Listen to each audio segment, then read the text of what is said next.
vengo ante ti, mi Señor, reconociendo mi culpa,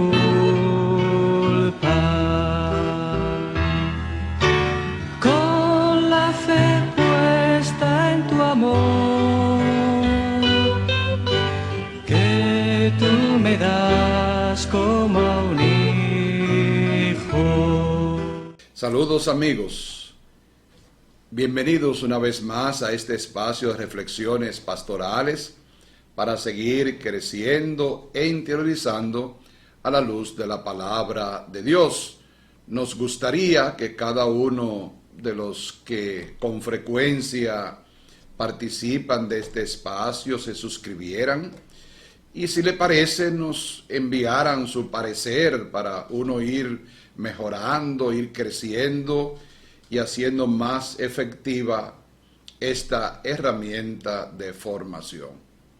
Antes de entrar en la semana de nuestra redención, este quinto domingo nos ofrece en sus lecturas esa gran dimensión irrepetible de lo que siempre es y sigue siendo el proyecto de salvación de Dios sobre nosotros. Las lecturas de hoy, la primera de ellas tomada del libro de Isaías, la segunda de la carta a los Filipenses del apóstol Pablo, y en el Evangelio de Juan emanan los tonos más íntimos del proyecto de Dios, ese proyecto que quiere renovar todas las cosas, que perdona hasta el fondo del ser sin otra contrapartida que la mejor disponibilidad humana. El Señor que siempre nos perdona, que siempre nos llama. El Señor Jesús se encuentra en Jerusalén un día antes de pasar la noche en oración en el Monte de los Olivos. Se dirige al templo. Todo el pueblo acudía a él, algunos con buenas intenciones y otros buscando alguna razón para acosarlo. Entonces se sentó y, como siempre, el gran maestro les enseñaba. De un momento a otro, la lección matutina se interrumpe por un grupo de escribas y fariseos que se acercan al Señor Jesús con la mala intención. Traen arrastras a una mujer, imaginamos sumida en llanto, en desesperación, en sufrimiento. Esta mujer ha sido sorprendida en flagrante adulterio, con la mano en la masa, y según la ley de Moisés debía morir apedreada.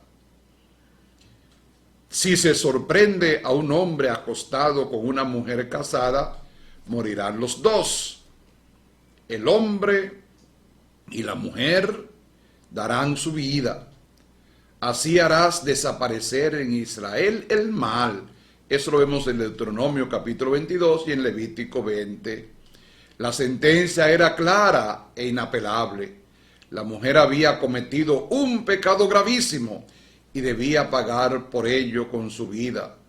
Sobre el hombre con la que ella había pecado pasaba igual sentencia, mas probablemente había logrado huir el que hoy acompañaba a esta mujer, dejando así a su cómplice a su suerte. Se aprovechó de ella, la utilizó para satisfacer su placer venéreo. ¿Acaso juró amor eterno, pero no estaba dispuesto a morir por ella y con ella? Esta conducta es una constante historia, se repite en nuestra humanidad. Finalmente solo había usado como un objeto de placer, y probablemente ella también lo había usado a él para llenar su vacío. Los fariseos y escribas, antes de llevar a la adúltera ante el Sanedrín, la arrastraron a los pies del Señor para someterle a prueba. Una vez más, buscan una excusa para comprometerlo y poderlo acusar. Utilizan a una persona se valen del drama de esta pobre mujer adúltera para tenderle una trampa y poder tener algo de qué acusarlo. ¿Cómo utilizamos a las personas? En no pocas oportunidades el Señor les había echado en cara su falta de misericordia y su excesivo apego a las normas morales de la ley. Muchas de ellas elaboradas en el tiempo por los mismos fariseos que querían cuidarse la espalda. Llenos de amargura, querían deshacerse de él de alguna manera. Pensaban que no podrían lograrlo si lo ponían en un callejón sin salida, si le hacían una pregunta capciosa. Estaban convencidos que aquel que se había mostrado tan indulgente y misericordioso con los pecadores, como veíamos el domingo pasado en la palabra del Padre de la Misericordia, se opondría a la lapidación de la mujer, oponiéndose de este modo a la ley misma. Si públicamente se oponía a la lapidación de aquella adúltera, podrían acusarlo ante el Sanedrín por pronunciar palabras blasfemas contra Moisés y contra Dios. Eso lo podemos ver en Hechos capítulo 6. Si por el contrario aprobaba la lapidación de la pecadora, perdería la autoridad y reconocimiento ante el pueblo. Había adquirido en gran parte gracias a sus enseñanzas llenas de misericordia para con el pecador. De esta manera podemos ver la doble intención de la pregunta. El Señor interrumpe sus enseñanzas y escucha a los fariseos atentamente. Una vez concluida su exposición, el Señor asume una actitud desconcertante, dice el Evangelio. Sin decir palabra alguna, se inclinó y escribía con el dedo en el suelo, como quien se desentiende completamente del asunto que le presenten. De lo que ese momento escribió o dibujó, ningún avance, ningún analista, ningún evangelista da cuenta. Carece de interés, no es tan importante ante aquella escena. ¿Acaso se trataba de un ejercicio de paciencia ante la situación maliciosa de los escribas y fariseos, a quienes no le interesaba instrumentalizar a esa mujer para tenderle una trampa, utilizar a la gente con intereses manzanos?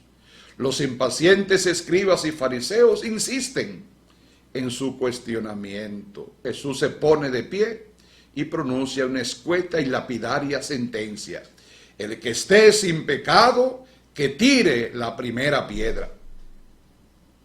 Cristo no arrojó piedras, pero arroja estas tremendas palabras contra aquellos hipócritas, guardianes de la moral, que están prontos a lanzar piedras contra la pecadora, cuando ellos mismos cargan en sus conciencias, si es que la tenían, pecados graves.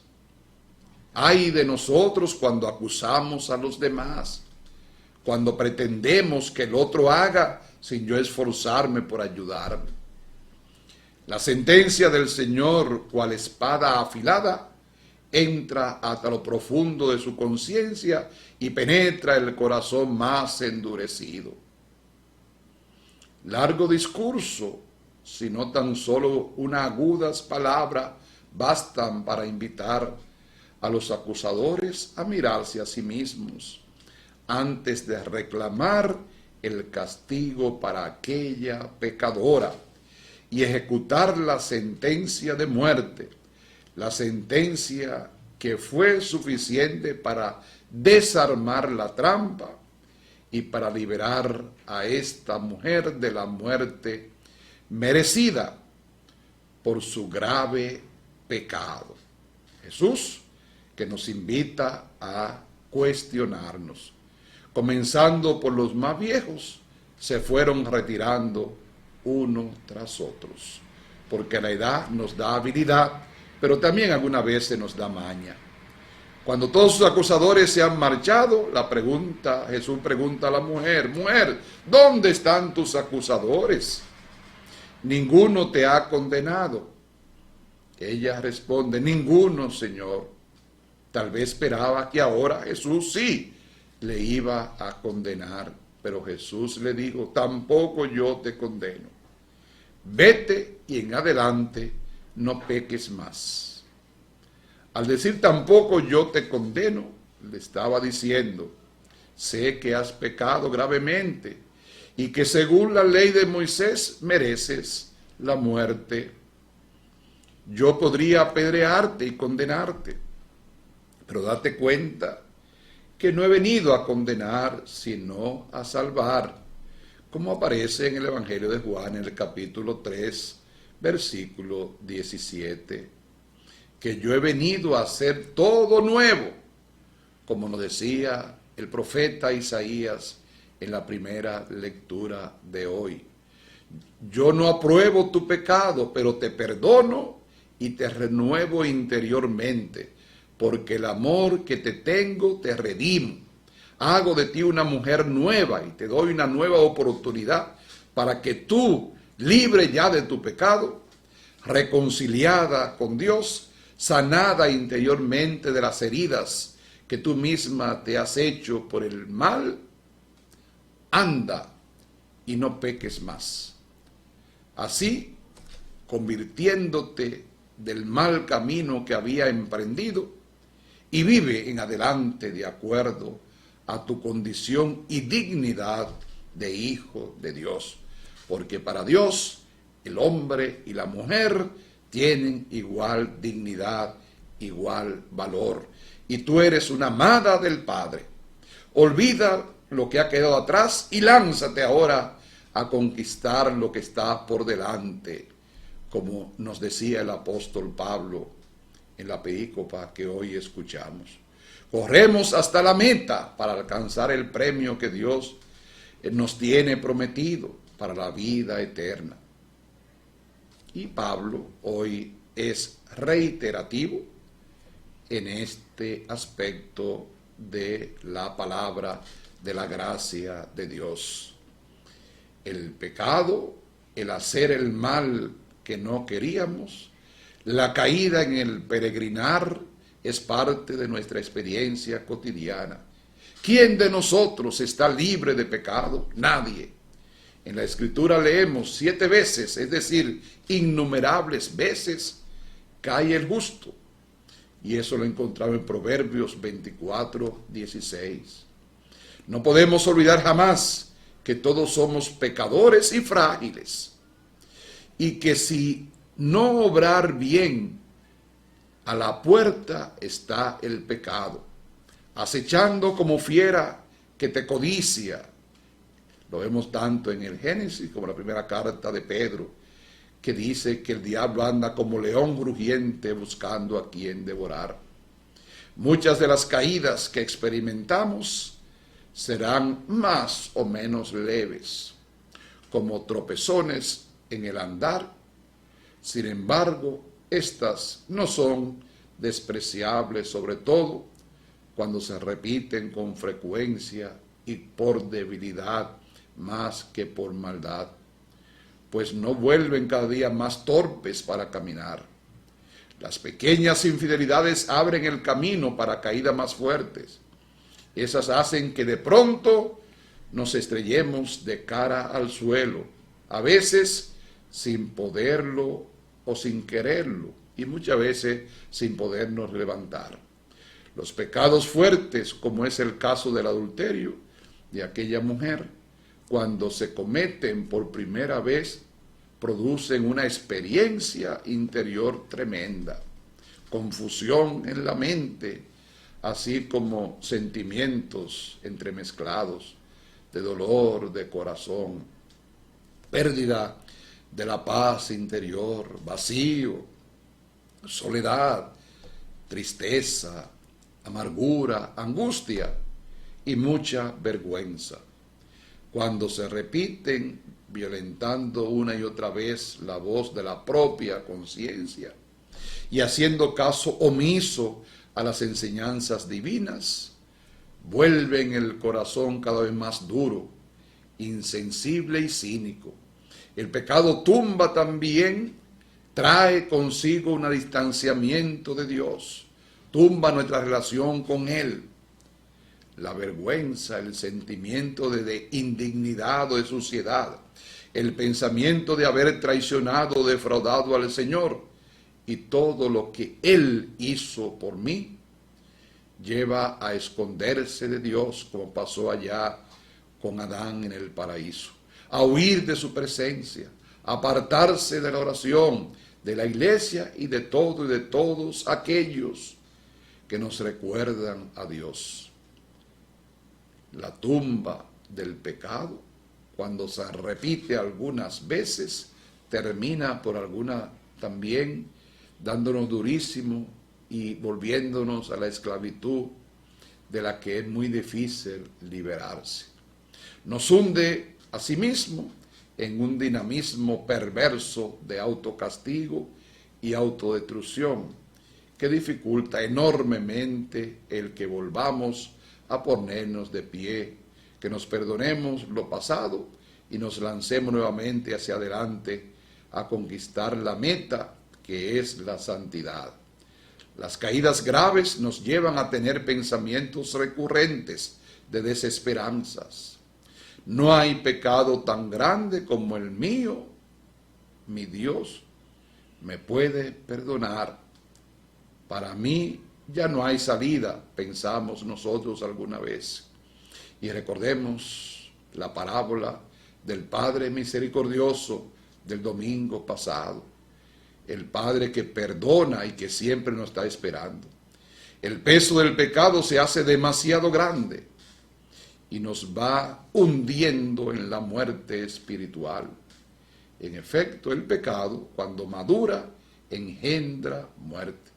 El pecado que al principio pensábamos nos iba a traer la felicidad y plenitud humana, termina siendo un acto de suicida. Quien peca termina destruyéndose y degradándose a sí mismo, seducido por la ilusión de obtener un bien aparente. Cuántas cosas malas que parecen buenas, que nos seducen. Ante esta realidad de nuestro pecado, podemos preguntarnos, como lo hace Pablo hoy, ¿quién me librará de este cuerpo que me lleva a la muerte? Con él también podemos responder, gracia sea dada a Dios por Jesucristo nuestro Señor, como encontramos en Romanos 7:24. Si el Señor Jesús nos libera del pecado y sus efectos, el encuentro del pecador con el Señor es un encuentro de nuestra miseria, con quien es la misericordia misma, como hoy una vez más se nos repite. Cuando nos acercamos a Él como al Hijo pródigo, o incluso cuando somos arrastrados a su presencia por nuestros acusadores, descubrimos sorprendidos que Él no nos condena por nuestras caídas, por más vergonzosas o abominables que éstas haya sido, sino que Él nos perdona, nos libera del yugo de nuestros pecados, cargándolos sobre sí, nos levanta de nuestro estado de postración, abre ante nosotros y nuevamente un horizonte de esperanza y fortalece nuestros pasos para avanzar por el camino que conduce a la vida plena. Anda y no peques más. Una vez más, el Evangelio del domingo de hoy nos invita a comprender que Dios no quiere la muerte del pecador, sino que éste se convierta y viva, como podemos leer en el gran profeta Ezequiel en el capítulo 33. Por ello, el Padre ha enviado a su Hijo. Él cargó sobre sí nuestros pecados, llevándolos en su cuerpo hasta el madero, para que muertos al pecado vivamos a una vida santa, como podemos leer en la primera carta de Pedro en el capítulo 2, verso 24. Acudamos humildes al Señor de la misericordia para pedirle perdón por nuestros pecados y hagámosle caso cuando nos dice: anda y no peques más.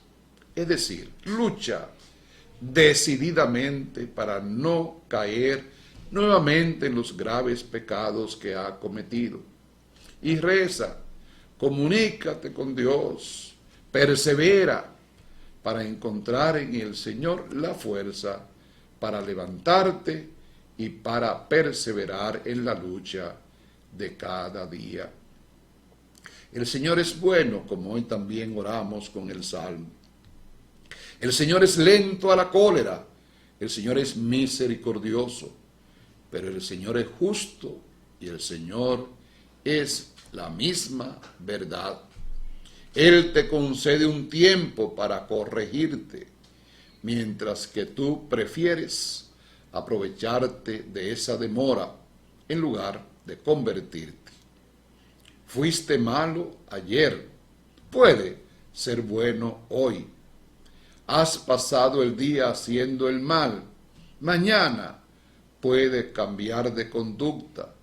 Este es el sentido de las palabras que Jesús dirige a esta mujer. Yo tampoco te condenaré, pero libre del pasado, ten cuidado en el futuro. Yo tampoco te condenaré. He borrado tu culpa. Observa lo que manda para recibir lo que promete, nos dice el gran San Agustín. Y finalmente podemos reflexionar una vez más en el sacramento de la reconciliación.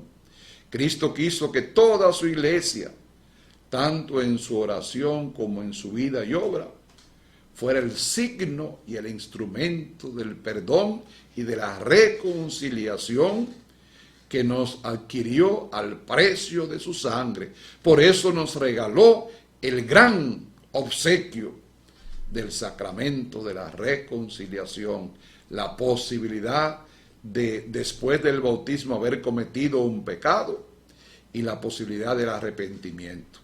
Sin embargo, confió el ejercicio del poder de la absolución al ministerio apostólico, que está encargado del ministerio de la reconciliación, como vemos en segunda carta a Corintios capítulo 5, 18. El apóstol Pablo es enviado en nombre de Cristo y es Dios mismo quien a través de él exhorta y suplica: déjense reconciliar con Dios. Cristo instituyó el sacramento de la reconciliación en favor de los miembros pecadores de su iglesia. Una iglesia de santos y de pecadores. Una iglesia que no es un museo de santos, sino un hospital de pecadores. Pero de pecadores arrepentidos que se esfuerzan cada día por superar, ante todo, para lo que después del bautismo hayan caído en el pecado grave y así hayan perdido la gracia bautismal y lesionado la comunión eclesial. El sacramento de la reconciliación ofrece a estos una nueva posibilidad de convertirse y de recuperar la gracia de la justificación. Los padres de la Iglesia presentan este sacramento como la segunda tabla de salvación después del naufragio, que es la pérdida de la gracia. No hay ninguna falta, por grave que sea, que la Iglesia en nombre de Dios no pueda perdonar. No hay nadie tan perverso y tan culpable que no deba esperar con confianza su perdón, siempre que se arrepienta de corazón y que éste sea sincero. Cristo, que ha muerto por todos nosotros, quiere en su iglesia estén siempre abiertas las puertas del perdón a cualquiera que vuelva del pecado, como el hijo pródigo, aquel que volvió arrepentido y se esforzó por ser un nuevo hijo del Padre de la Misericordia. Feliz domingo para todos. Que tu Espíritu, Señor, abrace todo mi ser. Hazme dócil